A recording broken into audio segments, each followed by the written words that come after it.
السلام علیکم۔ نمل کا باب نمبر 10 عقد۔ وہ خائن وقت کی کچھ بے دیانت ساعتیں ہوں گی، میرے اندر کا میں محبوس کر ڈالا گیا پر ہو زندان میں۔ بڑا ہی لاابالی وقت تھا جو ہو گیا ایک مشتعل بچہ۔ در زنداں میں مقفل کر کے چابی کلزیم لولاک میں پھینکی، کہیں تو وسط افلاک میں پھینکی، وہ چابی اب نہیں ملتی، مقفل در نہیں کھلتا۔ مجھے تو خود سے ملنا تھا، میں کب تک وسط افلاک چھانوں گا، کہاں تک دھند میں کھوئے ہوئے آفاق چھانوں گا۔ سبزہ زار پہ میری اینجو کھڑی ابھی تک سعدی سے بات کر رہی تھی۔ جواہرات سینے پہ بازو لپیٹتے چلی، قریب آئی تو آوازیں بھی سنائی دینے لگیں۔ میرا خیال ہے بلکہ جتنا تمہارے بیٹے کو کینسر میں نے ریسرچ کیا ہے وہ آپریشن کے بعد ٹھیک ہو جائے گا، تم فکر مت کرو۔ بیماری کا جلد علم ہو جانا تو اچھی بات۔ اسے تسلی دیتے مڑا تو جواہرات اور شیرو چلتے ہوئے آتے دکھائی دیے۔ سعدی نرمی سے مسکرایا اور سر کو خم دے کر سلام کیا۔ مسز کاردار، آپ کو پہلے سے بہتر دیکھ کر خوشی ہوئی۔ ان دنوں میں اتنی دفعہ دیکھ چکے ہو، فرق تو نظر آیا ہوگا۔ وہ بظاہر مسکرائی اور عین اس کے سامنے آ رکی۔ سعدی کو کچھ محسوس ہوا، نگاہیں جواہرات کے کندھے کے پیچھے شیرو تک گئیں جو تنفر سے اسے دیکھ رہا تھا۔ پوچھ سکتی ہوں میری ملازمہ سے کیا بات ہو رہی تھی؟ وہ اب بھی مسکرا رہی تھی مگر آنکھوں سے شعلوں کی لپیٹیں اٹھ اٹھ کر باہر کو آئی تھیں۔ میری نے مجھے بتایا اپنے بیٹے کے کینسر کے بارے میں، اس کو انٹرنیٹ پہ ریسرچ کیا تو یہ ہاشم کو بتانے والے مسئلے ہیں۔ میری اینجیو یا گھر آنے والے ہر دوسرے شخص کو مسکراتی مگر سلگتی آنکھوں سے میری کو گھورا۔ اس کا چہرہ پھیکا پڑا، وہ سوری کہتی ندامت سے سر جھکائے الٹے قدموں مڑ گئی۔ سعدی کی مسکراہٹ سمٹی، اچنبھے سے جواہرات کو دیکھا۔ I am sorry Mrs Kardar, میں آپ کی خیریت پوچھنے آیا تھا۔ اور خیریت پوچھنے یا معلوم کرنے کہ اورنگزیب وصیت میں تمہاری بہن کے نام کچھ چھوڑ کر تو نہیں گئے؟ سعدی کا دماغ بھگ سے اڑ گیا۔ جی؟ اس نے بے یقینی سے ان دونوں کو دیکھا۔ میرے بیٹے کے خلاف اس کے باپ کے کان بھرتے وقت تمہاری بہن نے ذرا احساس نہیں کیا کہ یہ صدمہ اورنگزیب کی جان لے سکتا ہے، بلکہ صرف وہی کیوں تم دونوں شامل تھے نا اس ڈرامے میں۔ کیا سوچا تھا؟ اپنے بیٹے کو ڈس آن کر کے اپنی جائیداد تم لوگوں کے نام لکھ جائے گا وہ؟ مسکراہٹ ہنوز لبوں پہ تھی مگر آواز غصے سے بلند ہو رہی تھی۔ مسز کاردار، آپ کو معلوم نہیں کہ آپ کیا کہہ رہی ہیں؟ سعدی نے ناگواری سے انہیں ٹوکا۔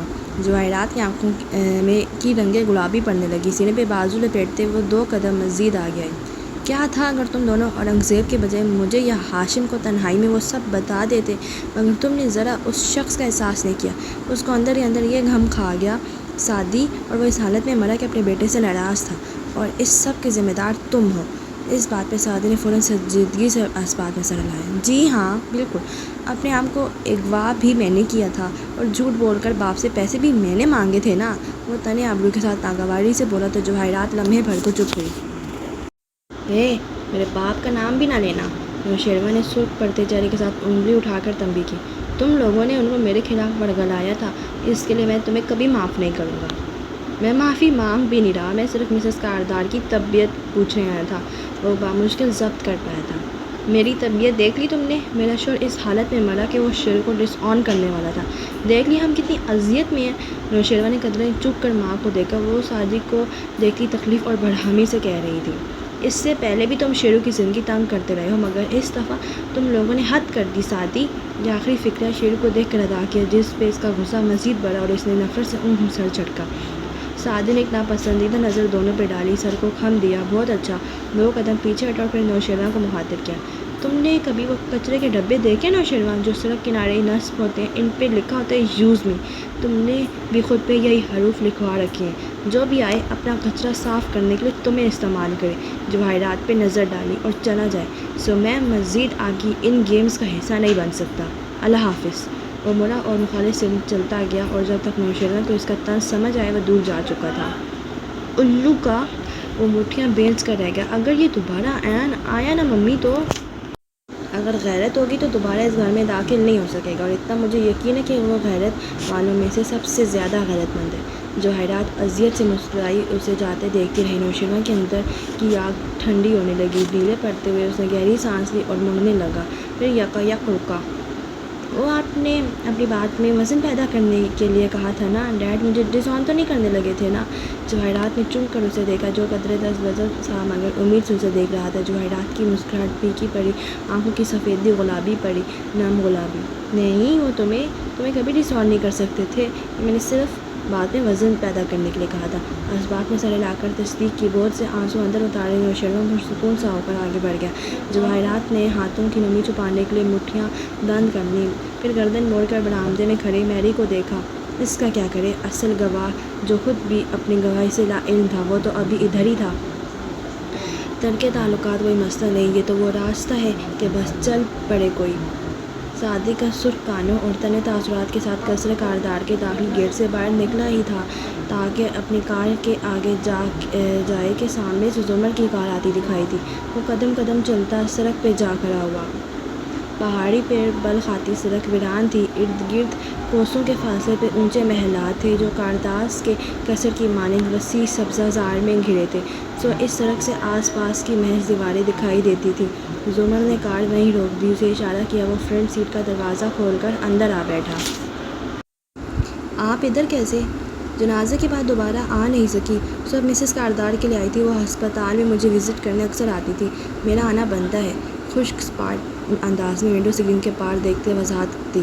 سعدی نے ڈیش بورڈ پہ نظریں جمائے، انتظار کیا کہ وہ شاید کہے جب تم میرے پاس نہیں تھے تب وہ آتی تھی، مگر وہ گلہ ہی تو نہیں کرتی تھی۔ اور تم ادھر کیسے؟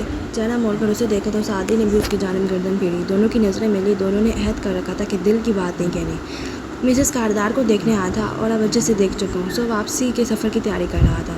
زمر چند لمحے خاموش رہی، پھر نرمی سے کہنے لگی، میں نے معلوم کیا تھا ہاشم اس کیس میں ملوث نہیں ہے، کم از کم بظاہر تو نہیں ہے۔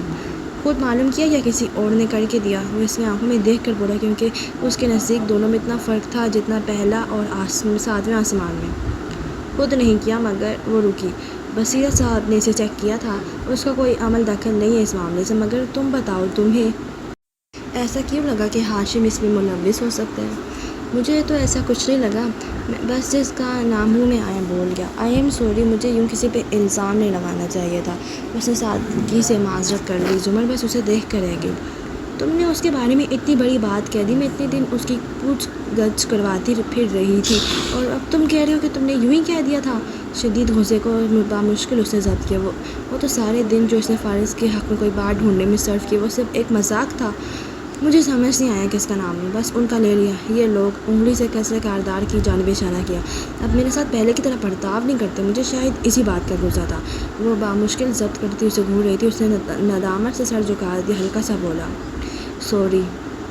اور تم نے ہاشم سے یہ کیوں کہا کہ وہ آڈیو میں نے نکلوا کر دی تھی؟ سعدی نے جھٹکے سے سر اٹھایا۔ یعنی انہوں نے آپ سے پوچھا؟ تو پھر کیا کہا آپ نے؟ جو مجھے کہنا چاہیے تھا۔ معلوم ہے، تبھی یہ کہا تھا۔ وہ اداسی سے مسکرایا، سب کچھ ویسے ہی ہوا تھا جیسے اسے سوچا تھا۔ میں ان سے خفا تھی کیونکہ وہ بھی آپ ہی کی طرح فارس ماموں کو قاتل خیال کرتا تھا، اور چونکہ میں ماموں کے لیے کوشش کر رہا ہوں تو وہ مجھ سے خفا ہیں، مگر مجھے لگا کہ آپ نے میرا مان رکھا اور آپ ماموں سے ملنے جیل گئیں، اس کے لیے شکریہ۔ کیا تمہارے ماموں نے تمہیں یہ بتایا کہ اس نے مجھے استعمال کر کے جیل توڑنے کی کوشش کی؟ سعدی کی مسکراہٹ غائب ہوئی، ایک دم سیدھا ہو کر بیٹھا۔ کیا مطلب؟ زمر نے محض چند فکرے تفصیل پہ ضائع کی، جس کے بعد سعدی کی رنگت زرد پڑتی چلی گئی۔ آئی ایم شیور پپو کوئی غلط فہمی ہوئی ہوگی، ورنہ وہ کبھی ایسا نہیں کر سکتے۔ میں ان سے سعدی، میں تھک گئی ہوں۔ اسے دونوں ہاتھ اٹھا کر اس کو بولنے سے روکا۔ میں نے اس کیس سے بھی خود کو الگ کر لیا، میں مزید فارس کے مسئلوں میں الجھنا نہیں چاہتی۔ پھر بھی میں دوبارہ الجھی۔ اتنے دن میں نے پہلی دفعہ فرض کرنا شروع کیا کہ وہ بے گناہ ہو سکتا ہے، مگر اس نے پھر وہی کام کیا۔ مجھے مزید مت سمجھاؤ، اپنے ماموں کو سمجھاؤ کہ خدا اپنے اور دوسروں کے اوپر رحم کرے۔ مجھے مزید مت ستائے، میں نے اس کا کیس خود پروسیکیوٹ نہیں کیا، میں اب گواہی بھی واپس لے چکی ہوں۔ اور کیا چاہتے ہو تم لوگ مجھ سے؟ جب میرا دل کہتا ہے کہ وہی مجرم ہے تو مجھے زبردستی اس کو بے گناہ کہنے پہ مجبور مت کرو۔ میں نے کوشش کی تھی، میں ہر چیز ایک طرف رکھ کر اس کے پاس گئی تھی اور اس کے لیے ہاشم کو بھی مشکوک بنا لیا، مگر اس نے پھر وہی کیا۔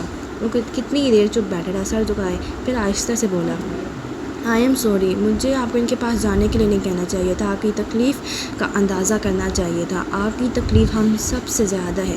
وہ جیل سے چھوٹ جائیں تب بھی نئی زندگی شروع کر سکتے ہیں، آپ نہیں شروع کر سکتے، کم از کم اتنے آرام سے نہیں۔ آئی ایم سوری، اب ہم اس بارے میں بات نہیں کریں گے۔ لیکن اس نے چہرہ اٹھا کر امید سے زمر کو دیکھا۔ مجھ سے ایک وعدہ کریں، ایک دن میں آؤں گا آپ کے پاس ثبوت لے کر، تب آپ کو مجھے سننا ہوگا، اور اگر وہ ثبوت قابل قبول ہوا تو اسے ماننا بھی ہوگا۔ شیور، اس نے ہلکے سے شانے اچکائے۔ میں تو تم سے ہمیشہ کہتی رہی ہوں، مجھے کوئی ایسی بات بتاؤ جو میں مان بھی سکوں، تو میں ضرور مان لوں گی۔ پھر وہ چپ ہو گئی۔ سعدی، میں تم سے پھر کہہ رہی ہوں، اگر کوئی ایسی بات ہے جو فارس کے حق میں جاتی ہو تو مجھے بتاؤ، میں ایک دفعہ پھر اس کی یہ حرکت بھی نظر انداز کرنے کے لیے کوشش کرنے کو تیار ہوں۔ اگر کوئی تیسرا شخص ملوث ہے تو مجھے بتاؤ۔ نہیں پھپھو، اس نے نفی میں سر ہلایا۔ کوئی ایسی بات نہیں ہے، جو آپ جو سوچتی ہیں ابھی وہی سوچتی رہیں۔ کچھ ملا مجھے تو میں آپ کے پاس ضرور آؤں گا، آپ بس اپنا خیال رکھیں۔ میرے لیے افسردہ مت ہو بیٹا، میں ٹھیک ہوں۔ اسے نگاہ ملائے بغیر ونڈو اسکرین کے پار دیکھنے لگی۔ وہ کچھ دیر اس کا چہرہ تکتا رہا۔ آپ کی برتھ ڈے اگلے مہینے، میں نے ایک کتاب آپ کے لیے رکھی ہے، کبھی وقت ملا تو اسے پڑھیے گا، اس میں دل کی بیماریوں کی شفا ہے۔ خاموشی دوبارہ دونوں کے بیچ حائل ہو گئی۔ پھر زمر نے اسے دیکھا، وہ ہنوز اسے ہی دیکھ رہا تھا۔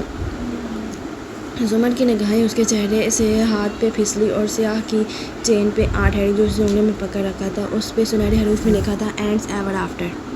لیا ہے وہ کہ اب وہ تعلق نہیں رہا تھا، نہ بے تکلفی، مگر وہ پوچھ بیٹھی۔ اس نے جواباً گردن جھکا کر کی چین کو دیکھا، نفی میں سر ہلایا۔ علیشا نے حنین کو دیا تھا، حنین کے لیے اس کے ساتھ تقلیدِ یادیں جڑی ہیں، سو یہ میں نے رکھ لیا۔ آج صبح گھر سے نکلنے سے پہلے یوں ہی حنا کے کمرے میں گیا اور اٹھا لایا۔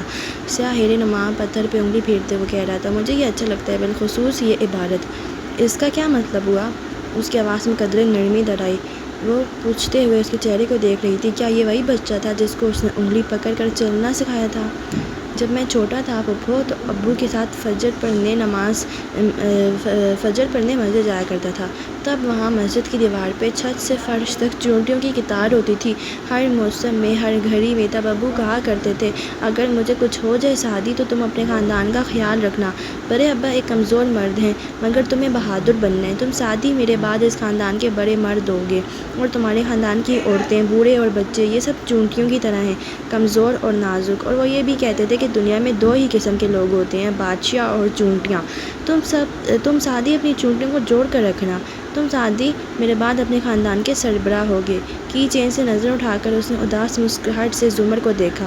اور میں پچھلے کئی برس سے یہی کرنے کی کوشش کر رہا ہوں اور کرتا رہوں گا۔ آپ، حنا، امی، سب ایک جیسے ہیں، چونٹیاں۔ اور معلوم ہے وہ چونٹیوں میں کیا قدر مشترک ہوتی ہے؟ اور کتنا پیارا بولتا تھا، معصوم اور سادہ۔ نگاہیں اس پہ جمائے زمر نے نفی میں سر ہلایا۔ وہ اس کی جانب جھکا اور آہستہ سے بولا، وہ یہ کہ ساری چونٹیاں اندھی ہوتی ہیں۔ اور پھر اس نے لاک کھولا، دروازہ واہ کیا اور سلام کہہ کر باہر نکل گیا۔ زمر اسٹیئرنگ پہ ہاتھ رکھے کتنی دیر وہیں بیٹھی اسے جاتے دیکھتی رہی۔ لمحے بھر کو اس کا دل چاہا کہ اسے روک لے، مگر روکنے کے لیے کوئی بہانہ نہیں تھا۔ اگلے 1.5 سال تک اس نے سعدی کو نہیں دیکھا، نہ وہ اس کی موجودگی میں آیا، نہ وہ ان کے گھر گئی، یہاں تک کہ ہاشم نے ایک روز آ کر اس سے کہا کہ وہ سعدی کو سونے کی سالگرہ کا کارڈ دے آئے۔ اور 4 سال بعد زمر کو وہ بہانہ مل گیا جس کی لاشعوری طور پر اسے تلاش تھی۔ شوق اپنے بھی کیا نرالے ہیں، آستینوں میں سانپ پالے ہیں۔ جس وقت زمر اور سعدی باہر کار میں بیٹھے گفتگو کر رہے تھے، قصر کے اندر اپنے کمرے میں اونچی کرسی پہ بیٹھی جواہرات انگلی کی انگوٹھی گھماتے سوچ میں محو تھی۔ کمرے کے کھلے دروازے سے لاؤنج میں نئی فلپائنی لڑکی فیونا بکٹ اور موپ لیے سیڑھیاں صاف کرتی نظر آ رہی تھی۔ دفتر جواہرات نے موبائل نکالا اور ایک نمبر ملا کر اٹھی، دروازہ بند کیا اور پھر فون کان سے لگایا۔ ڈاکٹر آفتاب، کیا حال ہے؟ فیملی کیسی ہے آپ کی؟ سب ٹھیک ہے مسز کاردار، آپ کی طبیعت کیسی ہے؟ وہ پھیکا سا مسکرا کر بولے۔ آئی ایم فائن، نخوت سے بولی، ذرا وقفہ دیا۔ پوسٹ مارٹم رپورٹ پڑھ لی تھی میں مطمئن ہوں۔ اب آپ مجھے بتائیں، کیا کوئی غیر مطمئن تو نہیں؟ نہیں، وہ لمحے بھر کو رکے۔ ہاشم نے اور ان کے سیکورٹی آفیسر خاور نے، ان دونوں نے مجھ سے پوچھا تھا اورنگزیب صاحب کے چہرے کے بارے میں۔ کیا پوچھا تھا؟ اس کا سانس رک گیا۔ کاردار صاحب کی موت سر کی چوٹ کی وجہ سے نہیں ہوئی، دم گھٹنے کی وجہ سے ہوئی ہے۔ سموڈرنگ کے باعث ناک اور اس کے اطراف کا حصہ کافی سفید پڑ سا گیا تھا۔ تو آپ نے کیا کہا؟ وہ جلدی سے بولی۔ یہی کہ کاردار صاحب کا اجتماع بگڑا تھا، وہ اسی وجہ سے گرے تھے اور چوٹ لگی، موت بھی اسی وجہ سے ہوئی۔ وہ دونوں ڈاکٹرز نہیں ہیں، مطمئن ہو گئے تھے، کیونکہ بہرحال کاردار صاحب کو شدید دمہ تو تھا ہی، ویسے بھی ہومیسائیڈل اسمولڈرنگ کی تشخیص بہت مشکل سے ہو پاتی ہے، تو میں نے وہ بات سنبھال لی تھی۔ یہ ایک طبی موت تھی۔ جواہرات کی لڑکی سانس بحال ہوئی، اس نے اسپات میں سر ہلایا، چند معمول کی باتیں کہہ کر فون رکھ دیا، پھر اٹھ کر دروازہ کھولا۔ فیونا صفائی کرتی اب آخری سینے تک آ چکی تھی۔ جواہرات نے اسے ہلکے سے آواز دی، وہ چیزیں رکھ کر مودب سی چلی آئی۔ ٹھنڈ آ رہی ہے، دروازہ بند کر دو۔ وہ واپس کرسی پہ آن بیٹھی اور مسکراتی آنکھوں سے اشارہ کیا۔ فیونا سبک رفتاری سے دروازہ بند کر کے اس کے سامنے آ کھڑی ہوئی۔ جواہرات نے غور سے اسے دیکھا۔ وہ سیاہ بالوں کی پونڈلی بنائے پھیرنے چینی نقوش والی خوش شکل اور کم عمر لڑکی تھی۔ کام میں دل لگ رہا ہے تمہارا؟ جی، میری انجو نے سب سکھا دیا ہے مجھے، قدرے شرما کر بولی۔ پیچھے گھر میں کون ہوتا ہے تمہارے؟ ماں اور 4 بہنیں، 1 بھائی، میں سب سے بڑی ہوں۔ سر جھکائے اس نے لب کچلے، آنکھوں میں نمی آئی۔ تمہاری تنخواہ سے ان کا گزارا اچھا ہوتا ہوگا، مگر بھائی کو پڑھانا، عزت دار نوکری دلوانا، یہ سب تو مشکل ہوگا۔ وہ ایئرنگ پہ انگلی پھیرتی غور سے اسے دیکھ رہی تھی۔ فیونا نے سر جھکے کو اثبات میں جنبش دی۔ یہ تو ہے، کاش میں تمہاری تنخواہ بڑھا سکتی، مگر میری این جی او ہیڈ اسٹاف ہے اور تم صرف ایک ماتحت میٹ۔ ہاں، اگر تم میری این جی او کی جگہ ہوتی تو لاکھوں میں کھیلتی، لیکن فیونا نے جھکی پلکیں اٹھائیں، امید اور خوف کے ملے جلے تاثرات سے اسے دیکھا۔ لیکن اس کی پوزیشن پہ پہنچنے میں تو تمہیں 7-8 سال لگ جائیں گے۔ اس کا اگلے 3 سال تک کا معاہدہ رہتا ہے ہمارے خاندان سے، اور اس کی روزے میں اس وجہ سے نہیں نکال سکتی۔ وہ رکی۔ فیونا نے تابیداری سے اس بات میں سر ہلایا۔ جی، وہ بہت اچھا کام کرتی ہے، مگر وہ تمہاری طرح تیز اور پھرتیلی نہیں ہے۔ اس کو اپنے بچے کی فکر کھائی جاتی ہے جس کو وہ فلپائن میں چھوڑ آئی ہے۔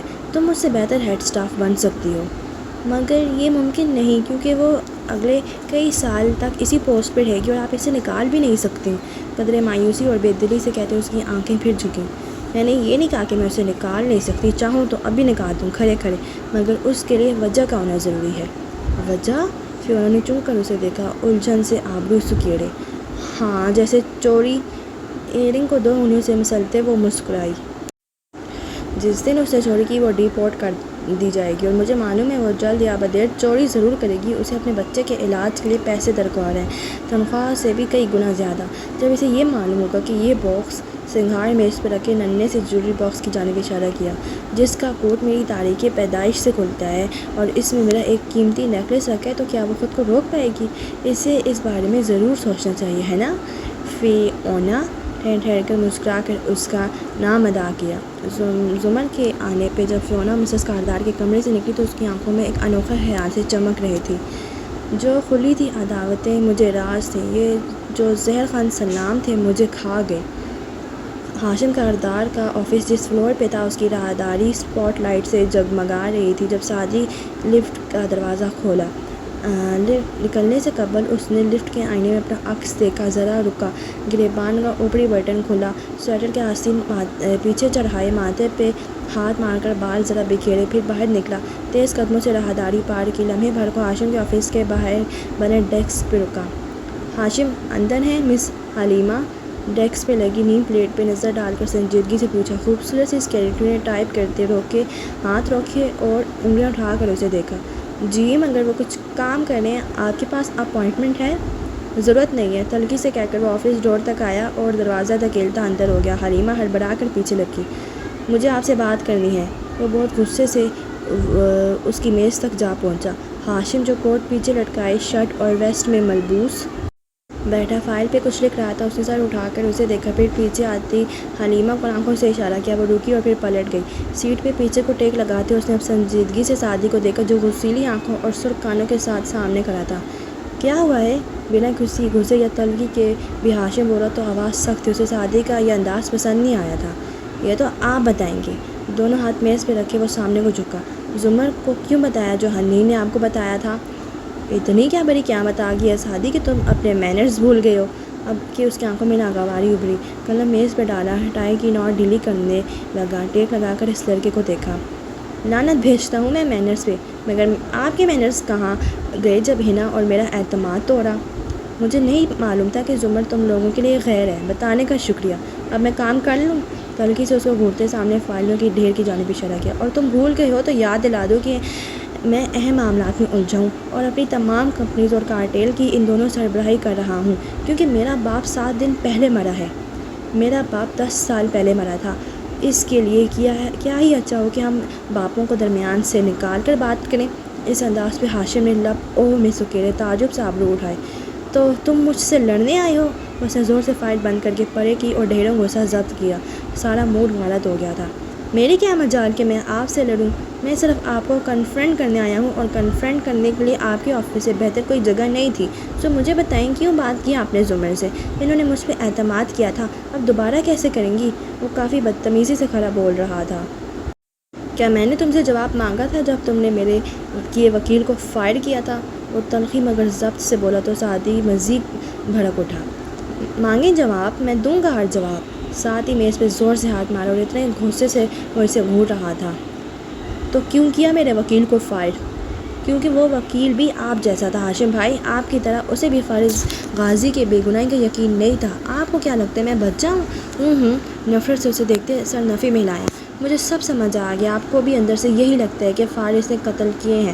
آپ بھی ان کو برا سمجھتے ہیں، اوپر سے آپ جو بھی کہیں اندر سے آپ بھی ان کو اکیلا چھوڑ دیا ہے۔ بالکل، میں ایسے ہی سمجھتا ہوں۔ پھر کیا کرو گے تم؟ وہ اب بھی برداشت کر رہا تھا۔ میں آپ سب پہ ثابت کروں گا کہ یہ قتل انہوں نے نہیں کیے تھے۔ آپ زمر سب ایک جیسے ہیں، آپ سب نے ان کو اکیلا کر دیا۔ اتنے سال میں آپ ایک دفعہ ان سے ملنے جیل نہیں گئے، لوگوں کی باتیں آپ کے دل میں بھی بیٹھ گئی ہیں، اور آپ بھی باقیوں کی طرح ہی ہیں۔ کہتے ہوئے وہ بے حد ہرٹ اور دکھی سا پیچھے ہٹتا گیا۔ ہاشم سختی اور ناپسندیدگی سے اسے دیکھ رہا تھا۔ اگر مجھے معلوم ہوتا کہ وکیل کے بدلاؤ پہ باس پرس کرنے پہ تم مجھ سے ایسے بات کرو گے تو میں اس ذکر کو نہ چھیڑتا۔ ہاشم کا صدمہ اور غصہ حقیقی تھا۔ مجھے آپ کی بات سے فرق نہیں پڑتا، وہ پیچھے ہٹتا مزید بلند آواز میں غصے سے بول رہا تھا۔ آپ کا امیج میری نظروں میں تباہ ہو چکا ہے۔ اس لیے بتا دوں، آپ کے والد کے چہلم کا دعوت نامہ آیا تھا، میں نہیں آؤں گا، میرے گھر سے کوئی نہیں آئے گا۔ آئندہ ہمیں کسی دعوت پہ بلانے کی زحمت نہیں کیجیے گا، انکار سن کر آپ کو خود شرمندگی ہوگی۔ تنفر سے جذباتی انداز میں کہتا وہ مڑا اور نکل گیا۔ دروازہ بند کرتے اسے اندر کا منظر جو نظر آیا اس میں ہاشم غم و غصے اور قدرے صدمے میں بیٹھا اسے دیکھ رہا تھا۔ پھر دروازہ بند کر دیا۔ راہداری میں چلتے سعدی نے گہری سانس لی، دانستہ بھڑکائے اور تنے اعصاب کو گویا ڈھیلا کیا۔ ہاتھ اب بھی قدرے لرز رہے تھے اور دل دھڑک رہا تھا۔ لفٹ کے پاس رکا تو اس کے دھاتی دروازے میں اپنا عکس دیکھتے خود کو شاباشی دی۔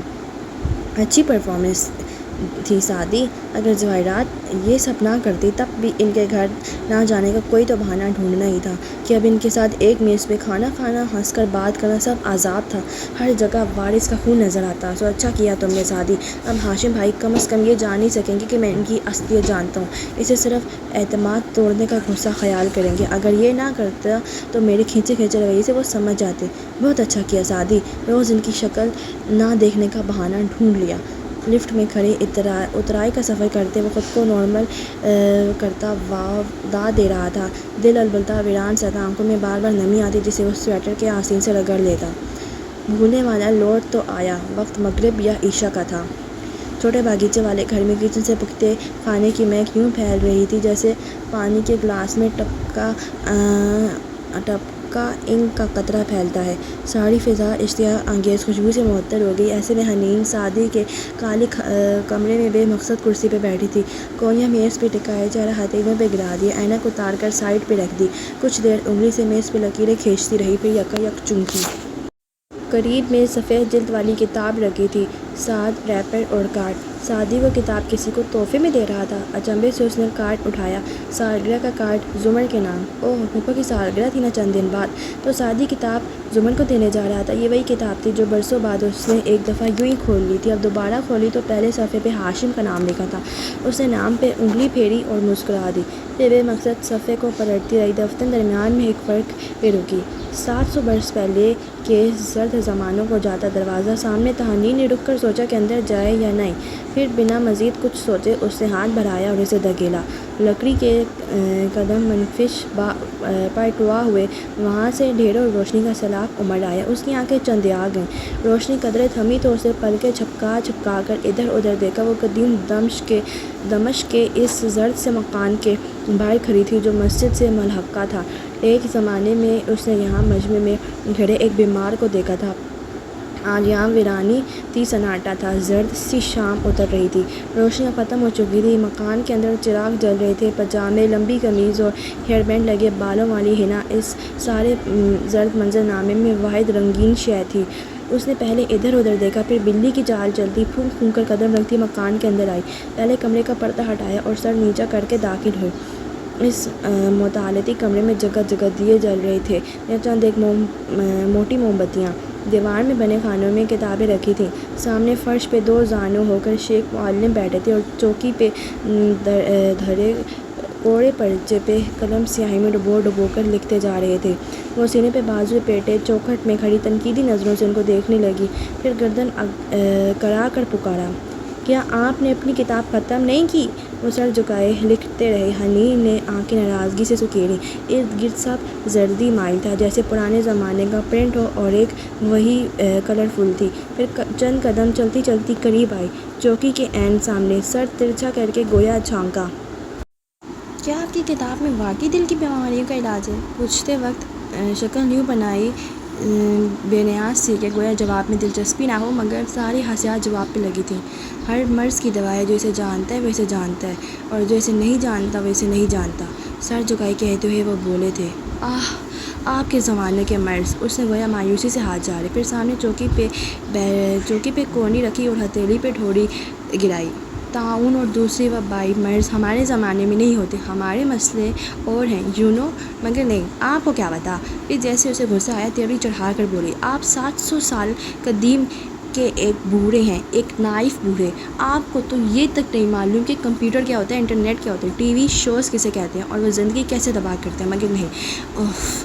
جیسے کرا کر سر جھٹکا، افسوس سے ان کو دیکھا۔ آپ کی کتاب میری مدد نہیں کر سکتی کیونکہ اس میں میرے کسی مسئلے کا حل نہیں ہے۔ وہ ہنوز قلم سیاہی میں ہی ڈبو ڈبو کر لکھتے جا رہے تھے تو زچ ہو کر حنا ان کے پرچے پہ جھکی، گردن ترچھی کر کے پڑھا، اے ایمان والو، بے شک خمر اور میسر اور انصاب اور اسلام شیطان کے گندے کاموں میں سے ہیں، بس ان سے بچو تاکہ تم نجات پاؤ۔ حنا نے سر اٹھایا، آنکھیں سکیڑ کر مشکوک نظروں سے ان کو دیکھا۔ مجھے پتہ ہے یہ آیت ہے، مطلب بھی پتہ ہے، خمر ہوتی ہے شراب، میسر ہوتا ہے جوا، انصاب ہوتے ہیں بت، اور اسلام، آنکھیں میچ کر ذہن پہ زور ڈالا، ہاں، فال کے تیروں وغیرہ، رائٹ؟ مگر اے شیخ، یہ میرے ملک کی میری جیسی مڈل کلاس لڑکیوں پہ اپلائی نہیں ہوتا۔ نہایت افسوس ان کو دیکھتے نفی میں سر ہلایا۔ آپ کے زمانے میں ہوتے ہوں گے دمشق میں شراب کے مٹکے، اور جیسے نسیم اعجازی کے ناولز میں ہوتے تھے، تو ہم اس مشروب کا نام بھی نہیں لینا پڑے تو انگریزی میں الکوہل کہہ دیتے ہیں، انگریزی میں چیزیں کم بےہودہ لگتی ہیں۔ رازداری سے آگے ہو کر ان کو اطلاع دی، وہ سنے بغیر لکھتے جا رہے تھے۔ بہرحال شراب، جوا، بت، پانسے، کسی سے بھی کوئی دور کا بھی واسطہ نہیں میرا۔ سو وہ ہاتھ جھاڑ کر اٹھی، آپ کی کتاب میرے کسی کام کی نہیں، جیسے کہ میں نے کہا، آپ 700 برس پرانے ایک نائف بوڑھے ہیں۔ قدرے مایوسی، قدرے خفگی سے وہ واپس جانے کو مڑی۔ دو زانوں بیٹھے قلم سے پرچے پہ لفظ اتارتے شیخ نے ہولے سے پکارا، جب شراب حرام کی گئی تو وہ برتن بھی توڑ دینے کا حکم دیا گیا جن میں وہ پی جاتی تھی۔ وہ اس کو نہیں دیکھ رہے تھے، غالباً لکھتے ہوئے اونچا بول رہے تھے۔ حنین نے تعصب سے نفی میں سر ہلایا، جیسے کہ میں نے کہا، آپ کے اور میرے زمانے کے مسائل مختلف ہیں۔ قدیم دیوان خانے کے موم بتیاں ہنوز جل رہی تھیں، وہ ان کی مدھم روشنی میں راستہ بناتی آگے آئی اور چوکھٹ کا پردہ ہٹایا۔ دوسری جانب محیط تاریکی تھی، اس نے تاریکی میں قدم رکھا اور کتاب بند کر دی۔ سر اٹھایا تو بھائی کی اسٹڈی ٹیبل پہ بیٹھی تھی، کمرہ سفید ٹیوب لائٹ سے روشن تھا، لاؤنج سے بولنے کی آوازیں آ رہی تھیں۔ حنا نے بے دلی سے کتاب واپس رکھی، اٹھی ہی تھی کہ سعدی اندر آ گیا، اسے دیکھ کر رکا، پھر نظریں چرا کر الماری کی طرف چلا گیا۔ ناراض ہیں آپ؟ وہ بے قراری سے اس کے پیچھے آئی، چند لمحے وہ یوں ہی کھڑا رہا، پھر اس کی طرف گھوما۔ نہیں، میں نے تمہیں معاف کر دیا ہے، گہری سانس لے کر بولا۔ دل سے کہہ رہے ہیں؟ ہاں۔ وہ اس کے سامنے آیا، نرمی سے اس کو ہاتھ سے پکڑ کر بیڈ پر بٹھایا اور قریب بیٹھا۔ وہ سر جھکائے اپنے گھٹنوں کو دیکھ رہی تھی۔ تم کسی کی موت کی ذمہ دار نہیں ہو ہینا۔ اوسیپی صاحب کا بھی اتنا ہی قصور ہے جتنا تمہارا۔ ان کو تم پہ نہیں اللہ پہ بھروسہ کرنا چاہیے تھا۔ امی کے پاس جاتے، تمہاری حرکت بتاتے تو امی تمہیں 2 تھپڑ لگا کر ان کا کام بھی کرواتی اور معافی بھی مانگنے کو کہتی، ان کو پیپرز بھی نہ دینے پڑتے اور کام بھی ہو جاتا، مگر انہوں نے بزدلی کا راستہ منتخب کیا۔ یہ ان کی بھی غلطی ہے، سو اب بہتر ہے کہ ہم اس واقعے کو پیچھے چھوڑ کر آگے بڑھ جائیں۔ حنین نے جھکے سر کو نفی میں ہلایا۔ میں ایڈمیشن نہیں لے رہی، میں BA کروں گی۔ ٹھیک ہے، تم انجینئر نہیں بنو گی، تم یہ ڈیزرو نہیں کرتی۔ سب کہتے تھے ہینا کو ہر وقت کمپیوٹر کے آگے مت بیٹھنے دیا کرو، بچی بگڑ جائے گی، مگر میں نے تمہارا انٹرنیٹ، کمپیوٹرز، گیمز کچھ نہیں روکا کبھی۔ مجھے تم پہ اعتبار تھا، تم نے میرا اعتبار توڑا ہے ہینا۔ ایک لفظ کی چیٹنگ بھی آپ کی ڈگری کو ناجائز بنا دیتی ہے۔ جو لوگ چیٹنگ کر کے میڈیکل میں ایڈمیشن لے لیتے ہیں وہ ساری عمر مفت علاج بھی کرتے رہیں، تب بھی ان کی کمائی پاک ہوگی کیا؟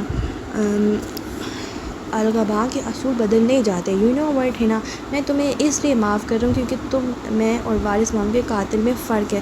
تم نے کہا ان کو گلٹ محسوس ہوا ہوگا، تمہیں وہ بھی نہیں ہوا۔ میں تمہیں بتاتا ہوں، مجھے بھی لگتا ہے ان کو گلٹ ہوا ہوگا۔ وہ ماموں کی قبر پہ بھی گئے ہوں گے، ان کے نام پہ چیریٹی بھی کی ہوگی۔ آج بھی ماموں کے قاتل اگر ماموں کی بچیوں کو دیکھ لیں تو ان کے لیے بہت دکھ محسوس کریں گے، مگر کیا دکھ ہونا کافی ہوتا ہے؟ اس نے نفی میں سر ہلایا۔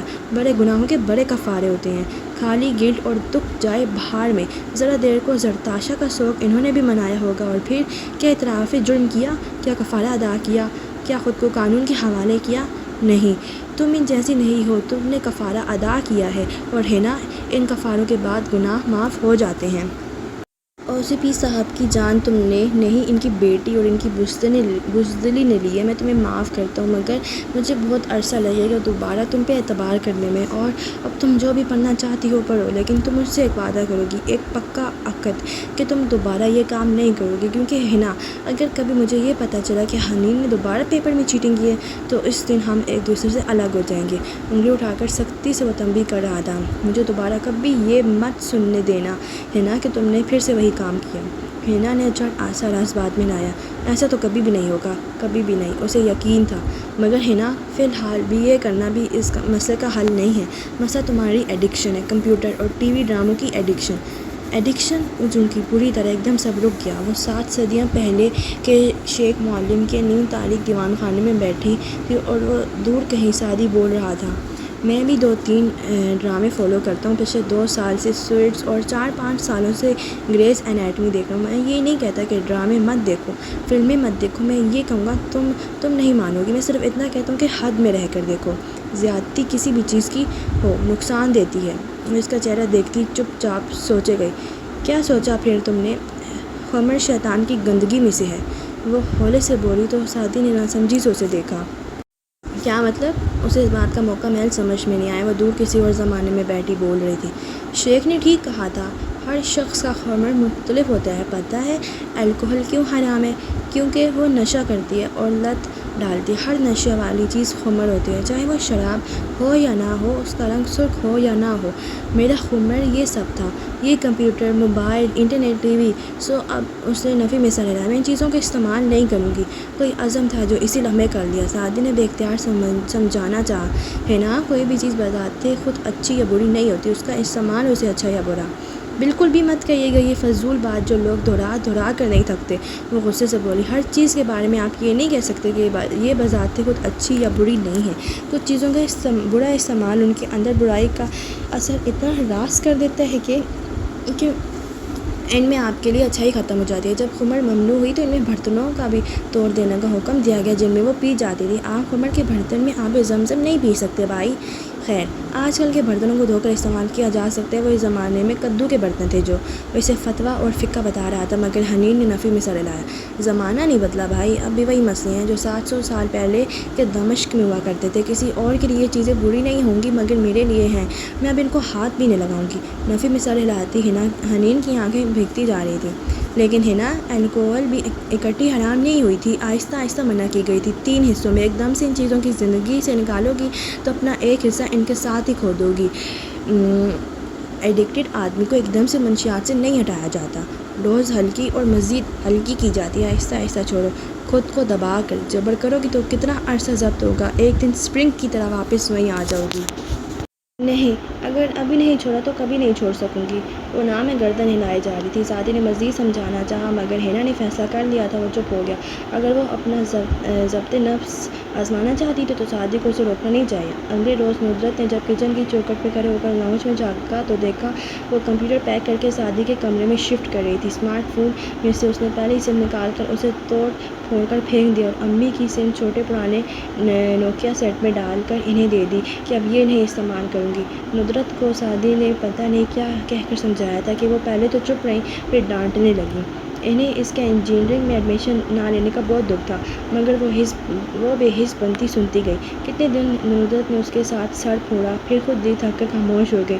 زندگی میں اور بھی غم تھے حنین کے سوا، اور اس تنہائی اور خاموشی کی نئی سرنگ میں داخل ہونے کے بعد حنین یوسف کے لیے ایک ہی روز زن تھا، اپنا عہد۔ اگلے بورڈ ایگزامس میں، بی اے کے فائنل ایگزامس میں وہ اپنی محنت سے پاس ہوگی جیسے سیکنڈ ایئر سے پہلے ہر سال ہوتی رہی تھی، اور جس دن ایمانداری کا رزلٹ آئے گا تو اس کے دامن پہ لگا بے ایمانی کا داغ دھل جائے گا۔ بھائی اس پہ پھر سے اعتماد کرنے لگے گا۔ اب وہ کبھی بھی اس کو یہ سننے کا موقع نہیں دے گی کہ حنین نے چیٹنگ کی ہے۔ اب حنین ایسا کبھی نہیں کرے گی۔ سعدی نے کہا تھا اگر اسے دوبارہ ایسا کچھ پتہ چلا تو اس دن وہ دونوں الگ ہو جائیں گے، مگر ایسا کچھ نہیں ہوگا۔ اسے یقین تھا وہ غلط تھی۔ یہ عیاں جو آب حیات ہے، اسے کیا کروں کہ نیہا جو زہر کے جام تھے مجھے کھا گئے۔ جیل کا ملاقاتی کمرہ مایوسی اور ڈپریشن کی فضا سے بوجھل ان دونوں کے گرد موجود تھا۔ فارس پیچھے کو ٹیک لگائے ٹانگ پہ ٹانگ جما کر منہ میں کچھ چباتا نظریں آگے پیچھے کی چیزوں پہ دوڑا رہا تھا، جب سعدی دبے دبے غصے اور خفگی سے اسے گھور رہا تھا۔ اور وہ سمجھ لیں کہ آپ نے انہیں استعمال کرنے کی کوشش کی۔ بریکنگ نیوز سعدی، ہر بات تمہاری پھپھو کی وجہ سے نہیں ہوتی۔ اس نے تلخی سے سر جھٹکا۔ اتنی مشکل سے وہ راضی ہوئی تھیں آپ سے ملنے کے لیے اور آپ نے سب کچھ غارت کر دیا۔ وہ دبا دبا چلایا تھا۔ تو کیا کروں؟ فارس نے برہمی سے سعدی کو گھورا۔ مزید 2.5 سال یہاں گزار دوں؟ جب میں نے کہا تھا کہ میں آپ کو یہاں سے نکال لوں گا تو کیا ضروری تھا زمر کو خود سے بدظن کرنا؟ اس کا غصہ کم ہونے کو ہی نہیں آ رہا تھا۔ وہ ہمیشہ سے مجھے ایسا سمجھتی ہیں، تمہاری ذہین فتین پھپھو۔ تن سے اسے دیکھا۔ اتنا تو پتہ نہیں لگا سکیں کہ فارس غازی بے گناہ ہے۔ اس بات پہ وہ پیچھے ہو کر بیٹھا، آنکھیں سکے کر چبھتی ہوئی نظروں سے فارس کو گھورا اور پھر چبا چبا کر بولا، فارس غازی صاحب، میری پھپھو آپ سے کئی گنا زیادہ اسمارٹ اور سمجھدار ہے۔ آپ کی طرح وہ ہاتھوں سے نہیں سوچتی، دماغ سے سوچتی ہیں۔ ہاں، اگر آپ کی جگہ وہ جیل میں ہوتی تو 2.5 سال کیا 2.5 دن میں باہر نکل آتی۔ Thank you very much Saadi, میں بہت مرعوب ہوا ہوں۔ اس نے اتنی برہمی سے سر جھٹکا۔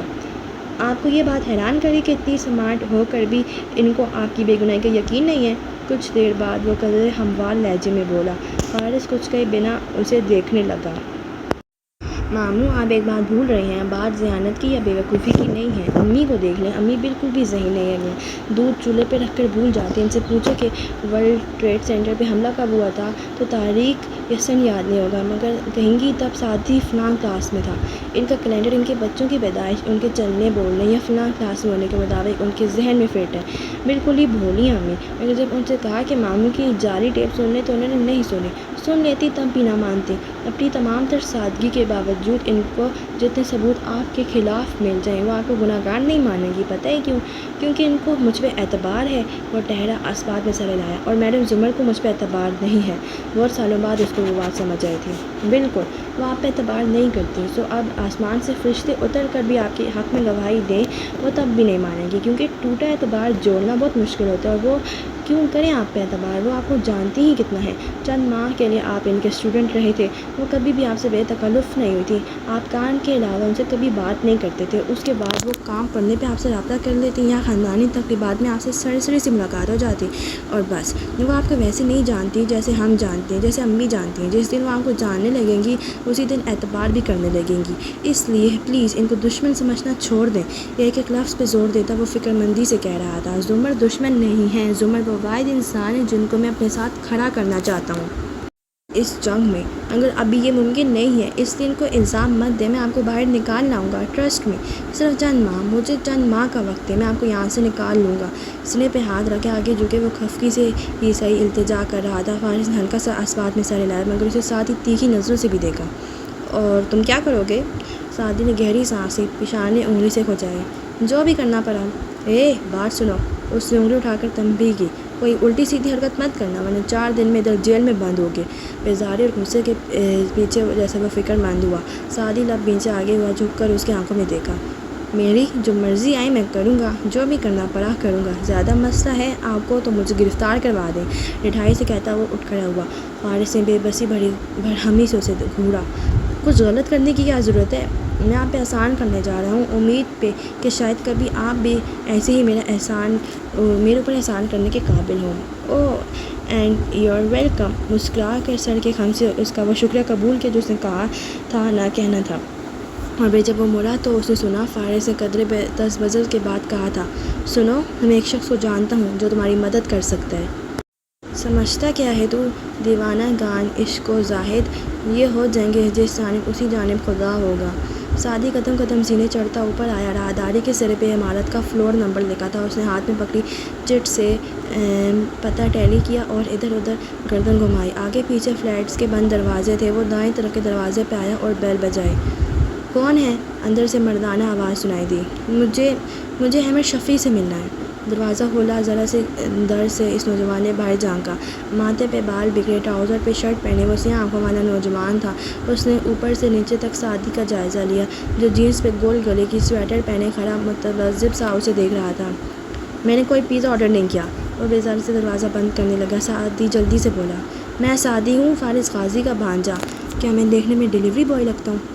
بند کرتے کرتے وہ رکا، پھر دروازہ پورا کھول دیا۔ اب کے نوجوان نے قدرے غور سے اسے دیکھا، پھر سر ترچھا کر کے اندر آنے کا اشارہ کیا۔ سعدی قدرے ہیجان سے اندر آیا۔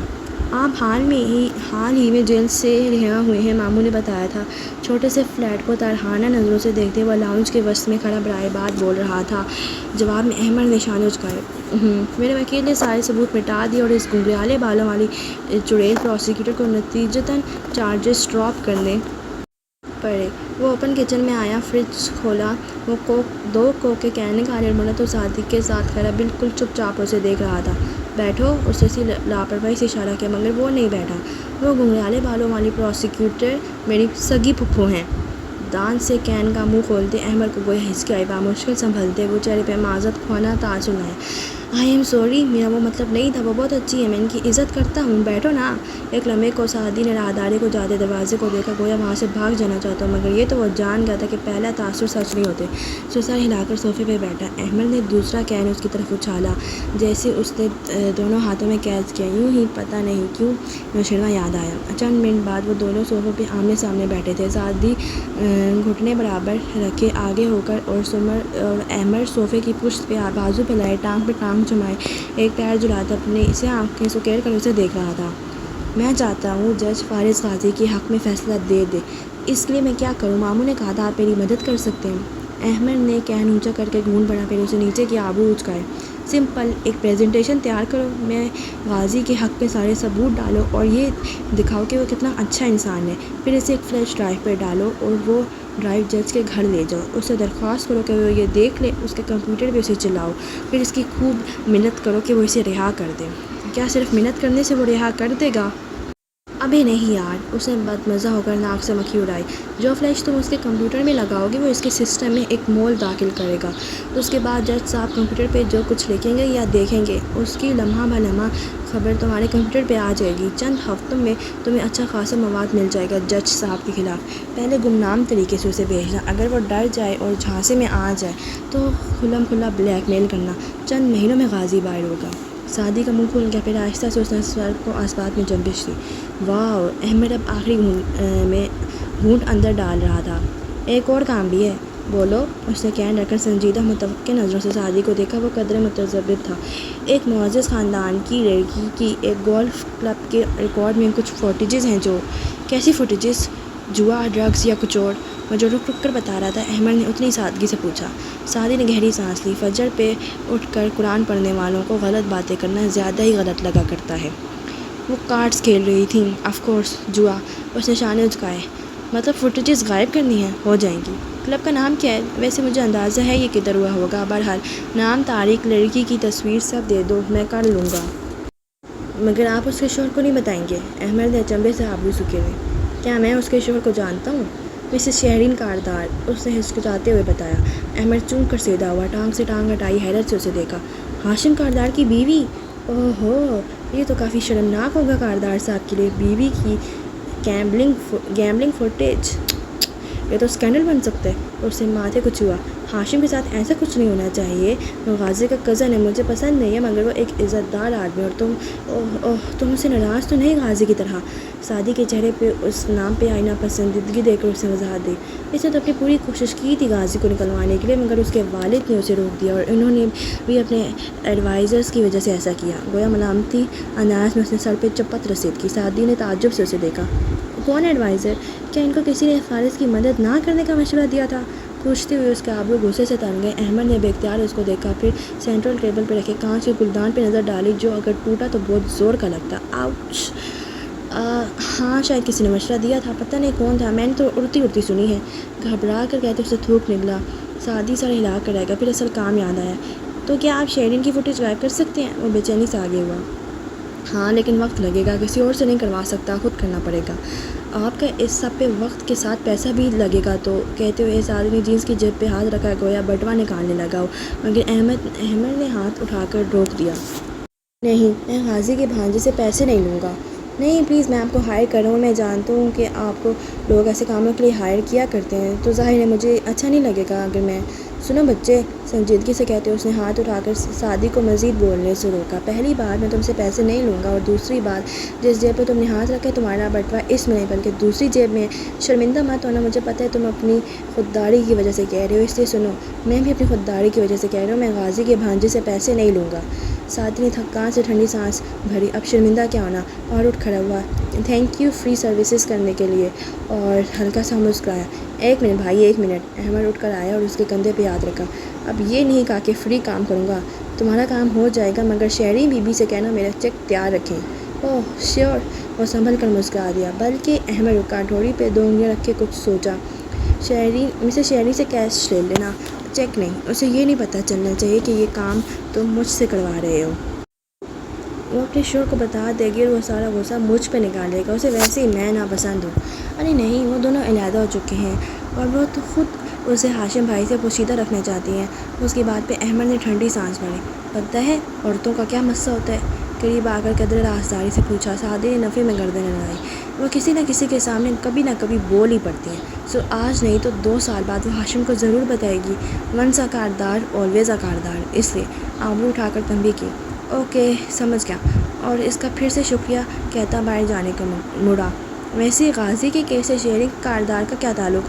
تھوڑی کا جاتے ہوئے اس نے قدرے پرسوچ انداز میں پوچھا۔ سعدی کے قدم تھمے، احمد کی جانب پشت تھی، سو تھوک نکل کر قدرے اعتماد سے پلٹا۔ شیرین والا ایک معاملہ ایک ذاتی فیور ہے، اس کا ماموں کے کیس سے کوئی تعلق نہیں۔ ہاں، احمد نے آج بات میں سر ہلایا، گویا مطمئن ہو گیا، اس سے زیادہ اسے دلچسپی نہ تھی۔